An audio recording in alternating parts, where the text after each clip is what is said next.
Okay, so on to the last track in Khaza's Thorn and Petal Mondays. Obviously, this is a catch-up week. For those of you who don't know and only joining now, we are catching up a bit of the extended series because I was away for 2 weeks, busy with family and things like that. But yeah, so we're doing sort of 3 a day from each of the extended series just so we can catch up. And then we're doing the Campbell series. We're wrapping that one up. It's basically the next 2 weeks is just catch up until Ali Anthems.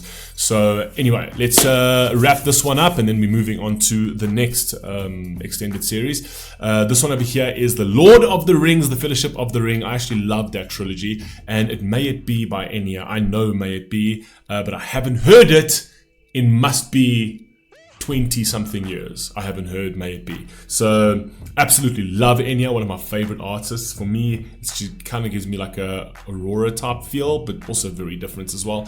But yeah, let's rock and roll. The Fellowship of the Rings, May It Be Enya. Oh, this is going to be 100%. 100% going to be. This is going to be blocked if this video.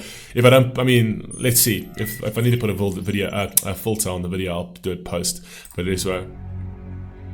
May it be an evening star shines down upon you. May it be Such a beautiful song. when darkness falls, your heart will be true. You walk a lonely road. Oh, how far you are. Her voice. I swear.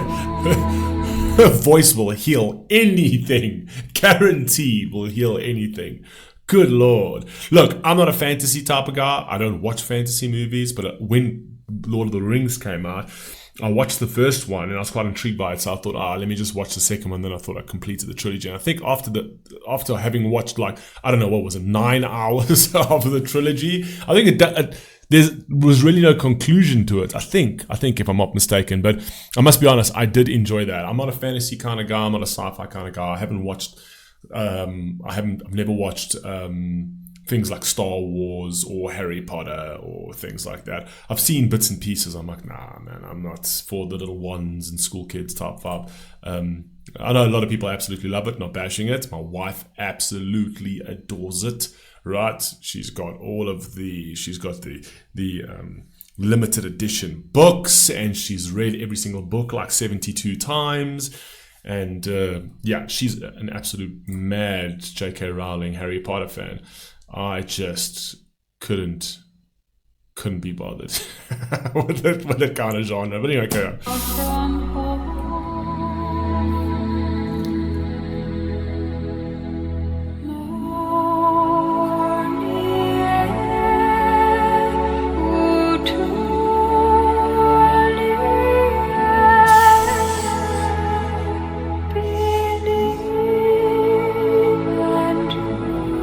It's so beautiful.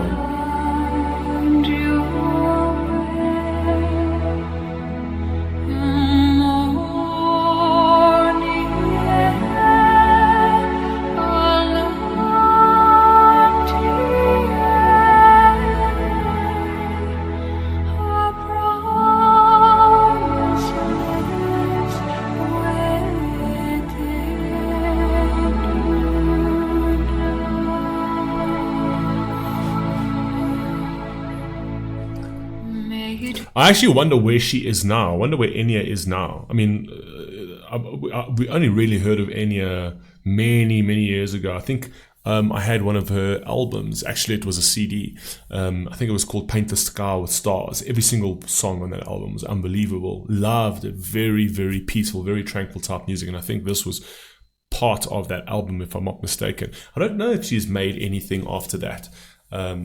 At that particular one, not that I know of, not, I haven't really gone down her discography heavily, right?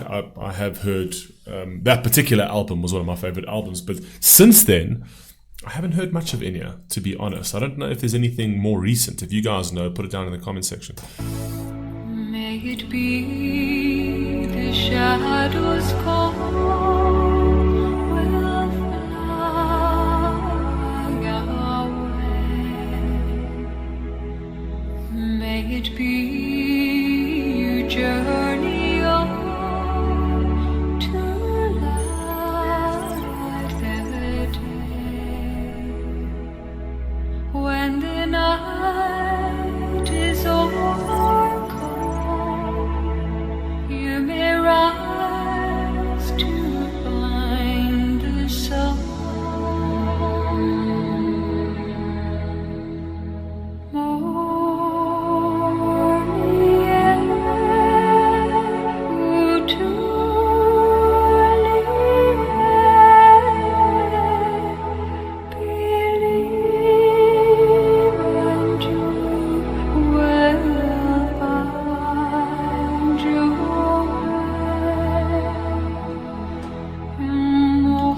Now, the song is really beautiful because,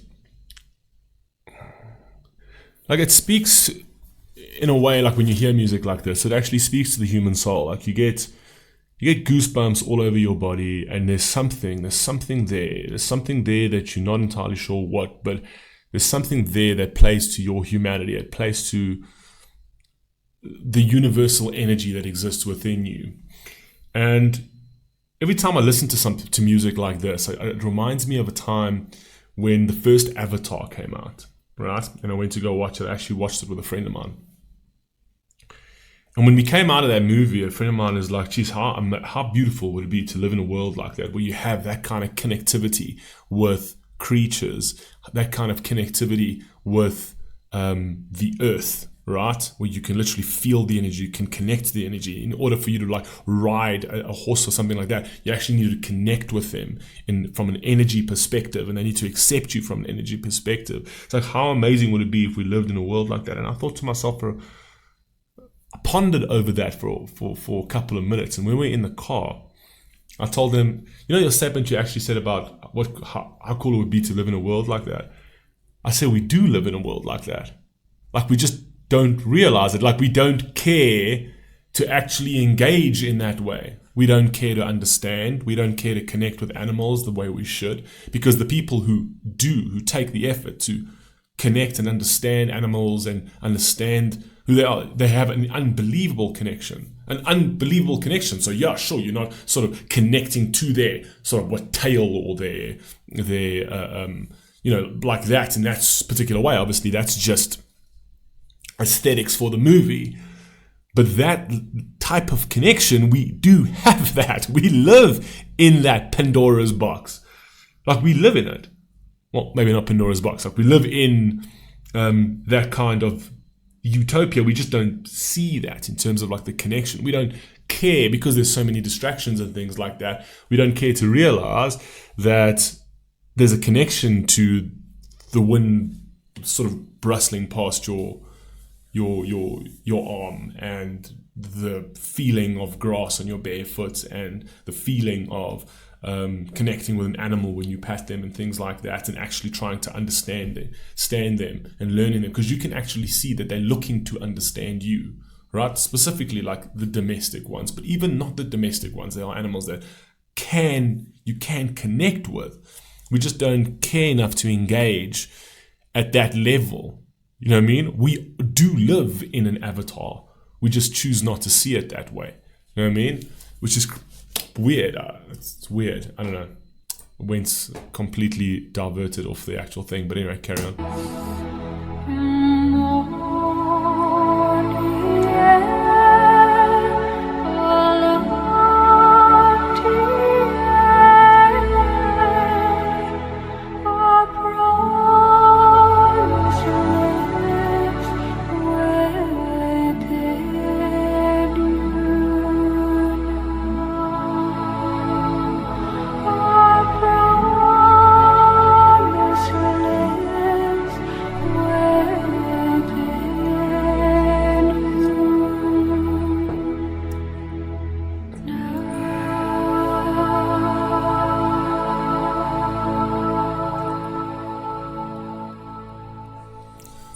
Good movie, good song.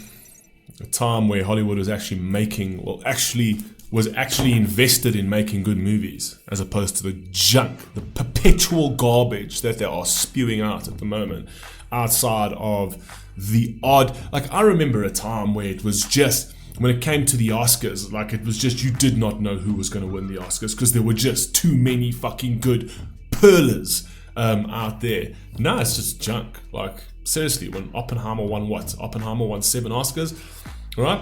No one was in contention. I mean, even the ones, the other movies, they're just not in contention. Like, no one's making that quality of movie anymore. And those directors are far and few in between now, right? And they're getting older. Essentially, the Christopher Nolan, the Guy Ritchies, the Martin Scorseses. Do you know what I mean?